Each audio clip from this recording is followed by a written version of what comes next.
নমস্কাৰ, অন্য এটা নতুন ভিডিঅ'লৈ স্বাগতম জনাইছোঁ। আমি আলোচনা কৰি আছোঁ ষষ্ঠ শ্ৰেণীৰ সমাজ বিচিত্ৰাৰ অনুশীলনী আৰু অতিৰিক্ত প্ৰশ্নোত্তৰসমূহ। আজি আমি চাম পাঠ ৩ ভূ অৱয়ব আৰু মানুহ। এতিয়া চাওঁ অনুশীলনী ১। একৰ কটো সুধিছে পৃথিৱীৰ কোন অংশত প্ৰধান ভূ অৱয়ৱবোৰ দেখা যায়? উত্তৰ জলভাগ আৰু স্থলভাগত। খ স্থলভাগত পোৱা প্ৰধান ভূ অৱয়ৱবোৰৰ নাম লিখা। উত্তৰ পৰ্বত পাহাৰ, মালভূমি, সমভূমি আৰু উপত্যকা। গ পৰ্বত আৰু মালভূমিৰ মাজৰ পাৰ্থক্য উল্লেখ কৰা। উত্তৰ ১ নম্বৰ ওখ শিলাময় আৰু কিছু পৰিমাণে উদ্ভিদ থকা ঠাইক পৰ্বত বোলে, আনহাতে বহল অসমান উচ্চভূমিক মালভূমি বোলে। ২ নম্বৰ পৰ্বতত থিয় শিখৰ থাকে, আনহাতে মালভূমিৰ ওপৰভাগ বহল আৰু প্ৰায় সমতল। খ সমভূমি কেনেকৈ গঠিত হয়? উত্তৰ নৈ জান-জুৰিৰ বুৱতী পানীয়ে উচ্চভূমিৰ পৰা শিল, বালি, মাটি আদি উটুৱাই নি নিম্নভূমি অঞ্চলত জমা কৰে। যুগ যুগ ধৰি চলি থকা এনে কাৰ্যৰ ফলত উচ্চভূমিসমূহ ক্ষয়প্ৰাপ্ত হৈ সমভূমি গঠিত হয়। ঙ মালভূমি অঞ্চলৰ বৈশিষ্ট্য কি? উত্তৰ ১ নম্বৰ মালভূমিৰ ওপৰভাগ বহল আৰু প্ৰায় সমতল। ২ নম্বৰ মালভূমিসমূহ খনিজ পদাৰ্থৰ ভঁৰাল। ৩ নম্বৰ কিছুমান মালভূমিৰ থিয় ঢালত নৈৰ পানী তললৈ পৰি জলপ্ৰপাতৰ সৃষ্টি হয়। প্ৰথম ছ পাৰ্বত্য অঞ্চলত জনবসতি কিয় সেৰেঙা? উত্তৰ পাৰ্বত্য অঞ্চলসমূহ শিলাময় আৰু থিয় ঢালযুক্ত হোৱা বাবে এইবোৰত কৃষিকাৰ্য আৰু গৃহ নিৰ্মাণৰ বাবে সমান ঠাইৰ অভাৱ, সেয়েহে পাৰ্বত্য অঞ্চলত জনবসতি সেৰেঙা। ২ নম্বৰ পৰ্বত পাহাৰে মানুহক কিদৰে সহায় কৰে? বহলাই লিখা। উত্তৰ পৰ্বত পাহাৰত থকা অৰণ্যসমূহে তাৰ ওচৰত থকা বাসিন্দাসকলক খৰি, খাদ্য, গৃহ নিৰ্মাণ সামগ্ৰী, পশুখাদ্য আৰু অনেক ঔষধি উদ্ভিদৰ যোগান ধৰে। একোখন পৰ্বত আৰু তাত থকা উদ্ভিদে ওচৰ পাজৰৰ বায়ুমণ্ডলৰ উত্তাপ, বতাহ, বৰষুণ আদি নিয়ন্ত্ৰণত বিশেষ ভূমিকা পালন কৰে। পৰ্বতৰ কিছুমান ঠাই স্বাস্থ্যকৰ, এনেবোৰ ঠাই পৰ্যটন স্থল হিচাপে মানুহক আমোদ দিয়ে। ৩ নম্বৰ নদী, পাহাৰ আদি ভূ অৱয়ব দেখুৱাই এখন ছবি আঁকা।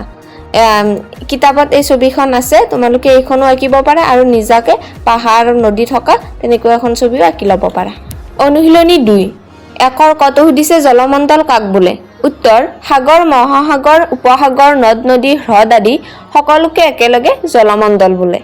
খ পৃথিৱীৰ গভীৰতম অংশৰ নাম কি? উত্তৰ মেৰিয়ানা খাত।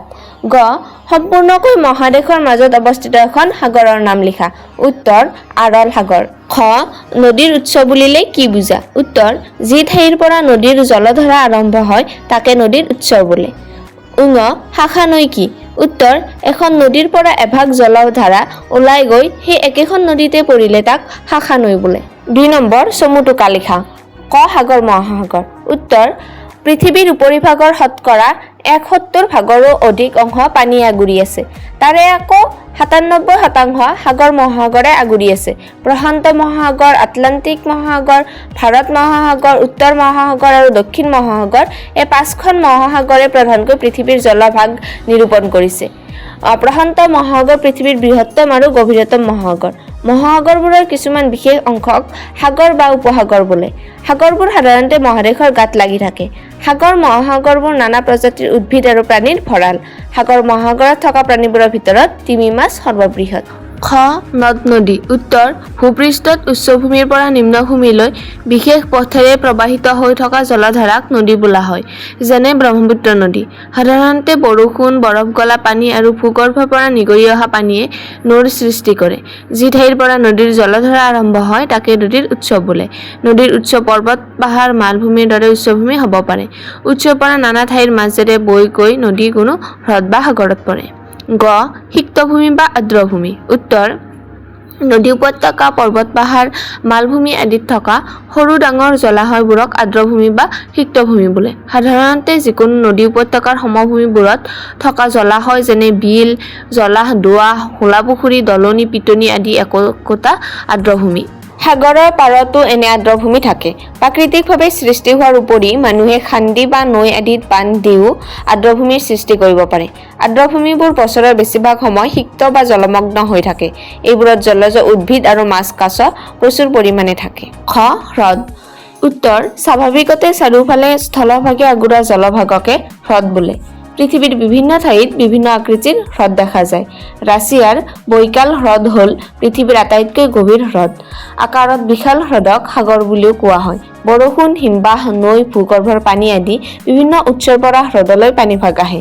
কিছুমান হ্ৰদৰ পানী সুস্বাদু বা নিৰ্মল আৰু আন কিছুমানৰ পানী লুণীয়া। ভাৰতত থকা উল্লেখযোগ্য হ্ৰদবোৰ হ'ল সম্বৰ, পুষ্কৰ, লোকটক আদি। 3 নম্বৰ, মানুহৰ ওপৰত ভূ-অৱয়ৱৰ প্ৰভাৱ বৰ্ণনা কৰা। উত্তৰ: ভূ-অৱয়ৱে মানুহৰ বসতি, আৰ্থিক কাম-কাজ, বিচৰণ আদি বহু পৰিমাণে নিয়ন্ত্ৰণ কৰে। কোনো এটা অঞ্চলৰ জনবসতি ঘন বা সেৰেঙা হোৱাটো মূলতঃ ভূ-প্ৰকৃতি আৰু ভূ-অৱয়ৱৰ ওপৰত নিৰ্ভৰ কৰে। তদুপৰি খনিজ দ্ৰব্যৰ অৱস্থিতি, যাতায়াতৰ প্ৰসাৰ, ব্যৱসায়-বাণিজ্যৰ বিস্তাৰ আদিও বহু পৰিমাণে ভূ-অৱয়ৱৰ ওপৰত নিৰ্ভৰ কৰে। উদাহৰণস্বৰূপে, বন্দৰবোৰ থকা কাৰণে উপকূলীয় অঞ্চলবোৰক অতীজৰে পৰা যাতায়াত ব্যৱস্থাৰ ধমনী হিচাপে গণ্য কৰা হয়। এইদৰে ভূ-অৱয়ৱবোৰে মানুহৰ ওপৰত প্ৰভাৱ বিস্তাৰ কৰি আহিছে। এতিয়া আমি আহিছো অতিৰিক্ত প্ৰশ্নোত্তৰলৈ। 1 নম্বৰ, জলভাগত থকা ভূ-অৱয়ৱবোৰ কি কি?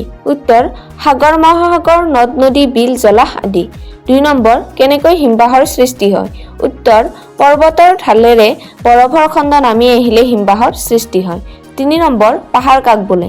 উত্তৰ: কম উচ্চতাৰ শিখৰযুক্ত উচ্চভূমিক পাহাৰ বোলে। 4, পৰ্বতমালা কাক বোলে? উত্তৰ: একেলগে শাৰী শাৰীকৈ থকা দীঘলীয়া পৰ্বতৰ সমষ্টিক পৰ্বতমালা বোলে, যেনে হিমালয়। 5 নম্বৰ, ঝুম খেতি কাক বোলে? উত্তৰ: পাহাৰৰ এঢলীয়া ঢালত হাবি-বন মুকলাই কৰা অস্থায়ী খেতিকে ঝুম খেতি বোলে। 6 নম্বৰ, পৃথিৱীৰ আটাইতকৈ উচ্চ মালভূমি কি? উত্তৰ: তিব্বত মালভূমি। ই 4000 পৰা 6000 মিটাৰ উচ্চ। 7 নম্বৰ, অসমৰ সবাতোকৈ ওখ পাহাৰখনৰ নাম কি? উত্তৰ: বৰাইল পাহাৰ।